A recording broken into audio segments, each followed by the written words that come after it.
السلام عليكم ورحمة الله وبركاته، عشاق الساحرة المستديرة وعشاق النادي الأهلي في كل مكان. لو أنت أول مرة تشاهدنا ما تنساش تشترك بالقناة وتفعل زر الجرس ليصلك كل جديد.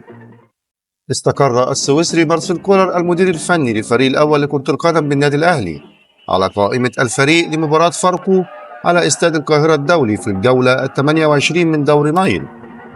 ووفقا لمصدر داخل النادي الأهلي فإن القائمة تشهد عودة الدولي الفلسطيني وسام أبو علي بعد التعافي من الإصابة، والحارس محمد الشناوي. واستبعد كولر مدرب الأهلي محمود متولي وبرسيتاو وعمر كمال عبد الواحد. وجاءت القائمة كالآتي: حراسة المرمى محمد الشناوي، مصطفى شوبير، محمود الزنفولي. خط الدفاع كريم فؤاد، محمد عبد المنعم، ياسر إبراهيم، رامي ربيعة، خالد عبد الفتاح، محمد هاني. خط الوسط اليو ديانج، مروان عطية، أكرم توفيق، عمرو السولية، إمام عاشور، محمد مجدي أفشة، أحمد عبد القادر، حسين الشحات، طاهر محمد طاهر. خط الهجوم محمود عبد المنعم كهربا، وسام أبو علي، أنتوني موديست.